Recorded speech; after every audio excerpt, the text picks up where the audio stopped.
Hola. Bienvenidos de nuevo. El día de hoy veremos una técnica diferente para la comparación de medias.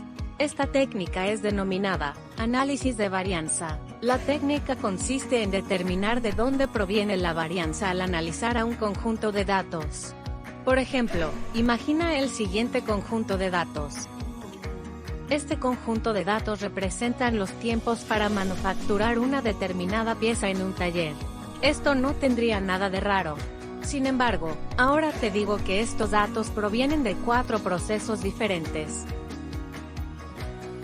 Veamos qué datos provienen de cada proceso.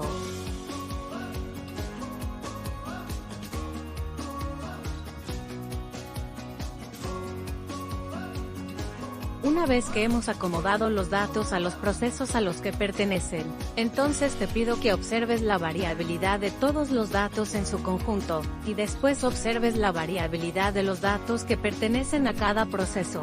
Si consideramos todos los datos y observamos el rango de ellos, entonces el rango es 22. Pero si consideramos el rango de cada proceso, entonces estos rangos serán considerablemente más pequeños.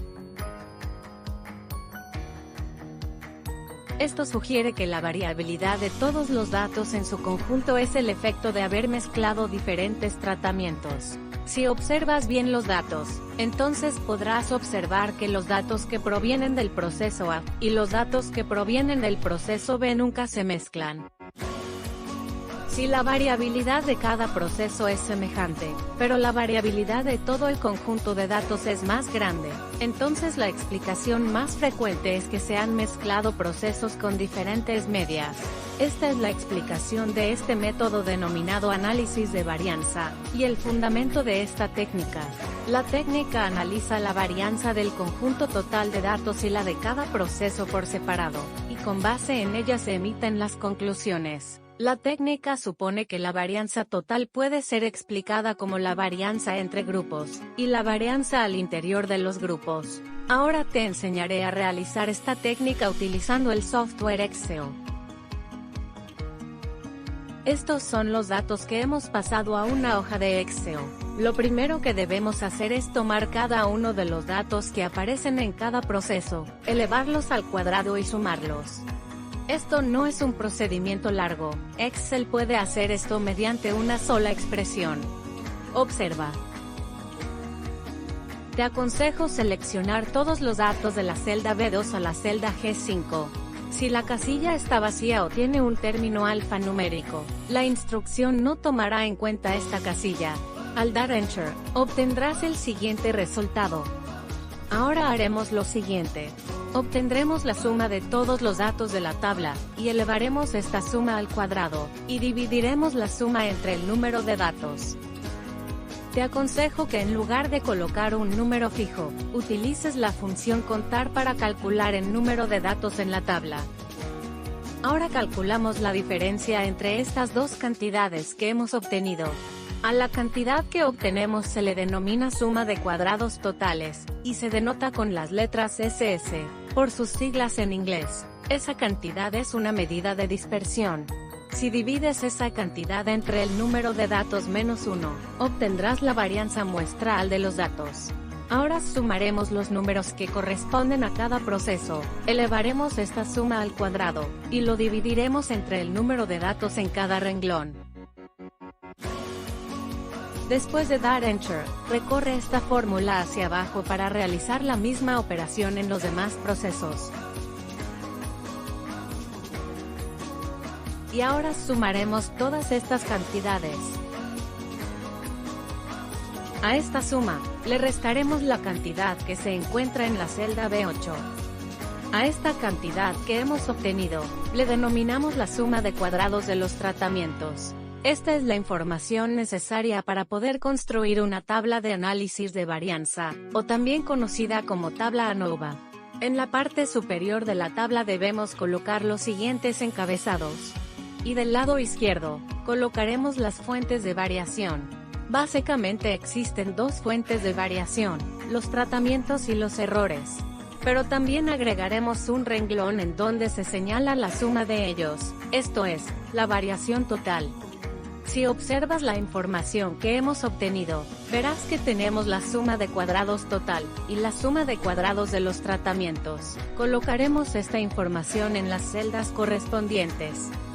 Como la suma de cuadrados de los tratamientos más la suma de cuadrados de los errores dan como resultado la suma de cuadrados total, entonces podemos obtener la suma de cuadrados del error mediante un simple despeje. Por lo que colocaremos la siguiente expresión en la celda C16. Y así llegamos a que la suma de cuadrados del error es 179.58. En la siguiente columna colocaremos los grados de libertad. El número de grados de libertad de los tratamientos será el número de tratamientos menos 1. Como tenemos 4 tratamientos, tendremos 3 grados de libertad. El número de grados de libertad total se obtiene como el número de datos menos 1. Dado que tenemos 21 datos, tendremos 20 grados de libertad. El número de grados de libertad de los errores los obtendremos nuevamente como una sustracción. El símbolo MS es una abreviatura para cuadrados medios, y regularmente solo se obtienen los cuadrados medios de los tratamientos y de los errores. La manera de hacerlo es dividiendo la suma de cuadrados entre el número de grados de libertad.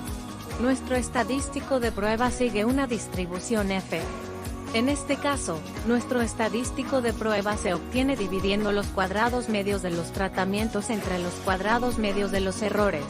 La distribución F tiene dos parámetros que son el número de grados de libertad del numerador, y el número de grados de libertad del denominador. Esta información es útil para obtener el valor que corresponde a la siguiente columna. La forma de obtener el valor de la celda G15 es la siguiente. En esta celda debemos sustraer a 1 el valor de la distribución F acumulada hasta el punto que obtuvimos en la casilla anterior. En esta instrucción, el primer valor corresponde al estadístico de prueba que hemos obtenido. El segundo y tercer valor corresponden al número de grados de libertad del numerador y denominador, respectivamente. El cuarto valor indica que deseamos obtener el valor de la probabilidad acumulada. El valor de la última columna regularmente es el valor de la distribución F asociado con una confianza del 95%. Ahora que hemos obtenido todos estos parámetros, te explicaré cómo interpretar la tabla. La tabla ANOVA realmente es un resumen de una prueba de hipótesis. La hipótesis nula siempre es que las medias de todos los tratamientos son iguales. La hipótesis alterna es que al menos dos medias son diferentes. Lo diferente de esta prueba con respecto a las anteriores, es que en este caso estamos interesados en establecer de dónde proviene la variabilidad de los datos. La prueba intenta determinar si la variabilidad proviene de haber mezclado diferentes tratamientos, o simplemente proviene de la aleatoriedad. Los cuadrados medios son una medida de dispersión, por lo que estas nos indican la variabilidad que provienen de haber mezclado los tratamientos, y la variabilidad que provoca la aleatoriedad. Para determinar si la variabilidad de los tratamientos es significativamente mayor que la de los errores, entonces debemos obtener su cociente. Esto es bastante equivalente a la prueba que realizamos para determinar si dos varianzas son iguales. Como recordarás, para hacer una prueba de comparación de varianzas, utilizamos la distribución F. Cuando utilizamos la distribución F en una prueba ANOVA, la región de rechazo siempre se encuentra a la derecha del valor crítico que se obtiene especificando un determinado nivel de confianza. En este ejemplo, nuestro valor crítico es 3.19, y el estadístico de prueba es 17.15. Dado que el estadístico de prueba es mayor que el valor crítico que señala la distribución, entonces cae en la región de rechazo, por lo que debemos rechazar la hipótesis nula de que todas las medias son iguales, y aceptar que al menos dos medias son diferentes. La probabilidad de que las medias sean iguales, y hayamos obtenido el estadístico de prueba señalado en la casilla F15 es el valor del p-value. Esto significa que la confianza con la que podemos afirmar que al menos un par de medias es diferente es 1 menos este valor. Esto significa que en este ejemplo, con ese valor que indica el p-value, podemos tener un 99.998% de confianza al afirmar que el tiempo de manufactura de las piezas es afectado por el tipo de proceso. Desgraciadamente, la prueba no nos indica cuáles medias son diferentes. pero las pruebas para determinar qué medias son diferentes las analizaremos en un video posterior. Antes de terminar el video, permíteme hacer un par de comentarios finales. Cuando todos los tratamientos tienen el mismo número de observaciones, entonces decimos que se trata de un diseño balanceado. En este caso, hemos trabajado con un diseño no balanceado. Pero en ambos casos, el procedimiento para obtener la tabla es exactamente el mismo.